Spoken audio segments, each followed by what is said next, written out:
Welcome to this edition of From the Middle. I'm Caleb. And I'm Morgan. Today is Wednesday, March 4th, 2009 at Webster City Middle School.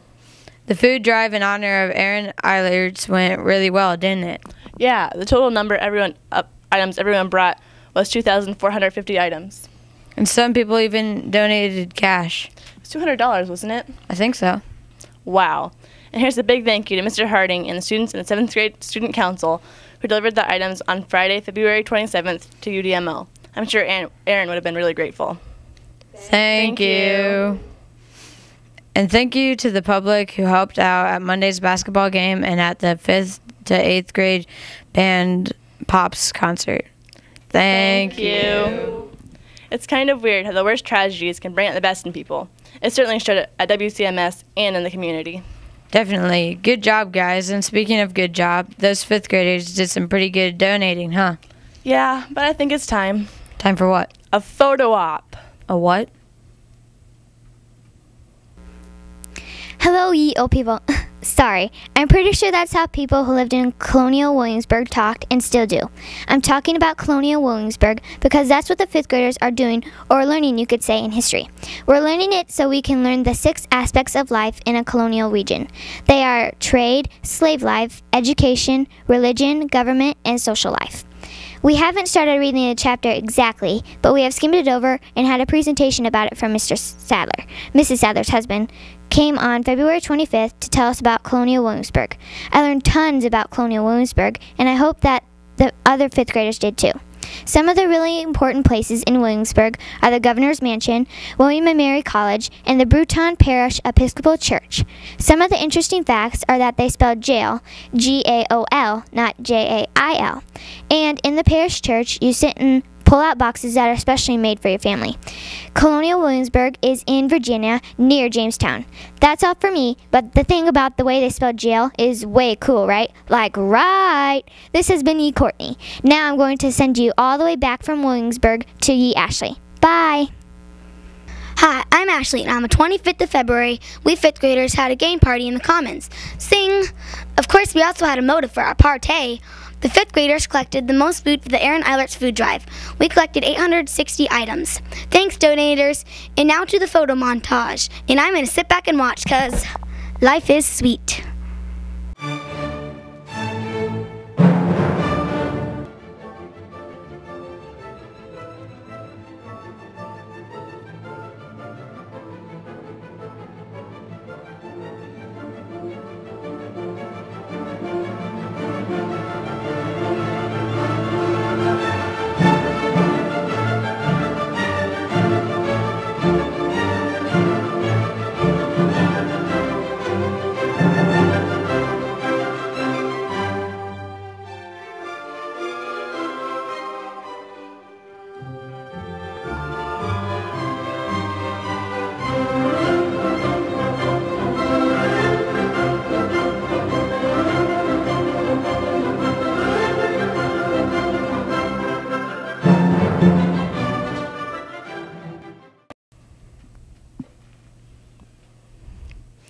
Those 5th graders must have had a lot of fun playing games in the Commons. Yeah, they deserved it. Hey, today is the last day of the 2nd trimester. Oh yeah, I completely forgot, but no worries. I got all my assignments in on time. Did you? Yeah, I hope the other 8th graders turned theirs in. Wouldn't it be good to get a 0 on an assignment that was done, but you didn't get it turned in? Totally, that would definitely not be good. Now that we're on the subject of assignments, the whole school should be getting their report cards pretty soon. And 7th and 8th graders, we start in their new exploratories tomorrow. That would be fun. And I know something else that's fun. What? The 6th grade. Take it away, 6th graders. What's shaking, WCMS? It's Cal here reporting on Dr. Yonda's visit to the 6th graders.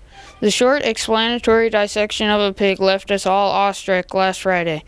It was held in Mr. Bussen's classroom where blood was shed and other things happened. Like the doc cutting open the bladder and squirting pig urine on me, which actually smells better than ours. Kind of, I don't know, spicy. For those of you who are squeamish, you could go to Miss Messner's room and work on homework. From my point of view, there was nothing to worry about. So you 5th graders, try and stay and watch for a while next year.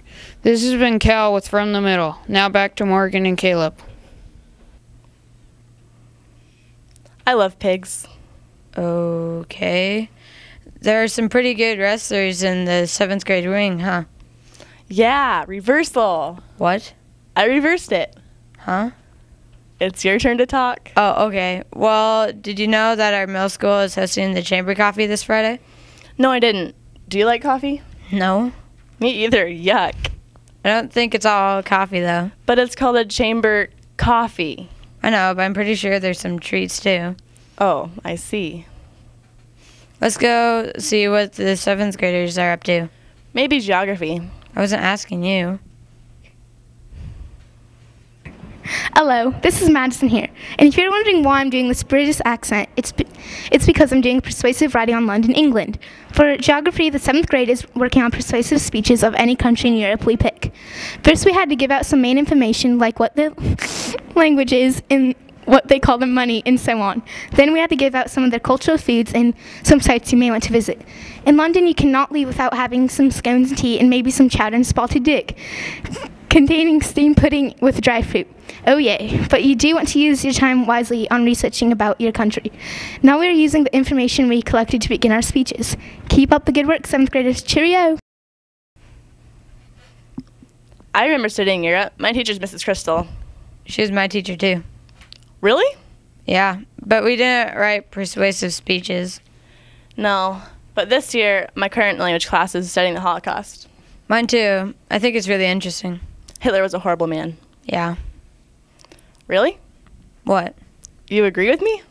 Yeah, I'm sure a lot of people do. Oh, well, we hardly ever agree. Okay, let's go learn more about the Holocaust. And the stock market game. Oh my gosh, that's terrible. Hey WCMS, it's Carrie reporting on 8th grade history. Our current topic is the tragic event known as the Holocaust. In the 1930s, after World War I, Germany was in some serious trouble. The country was facing bad economic conditions along with other things. A man named Adolf Hitler rose to power in 1933 and promised the country a better future.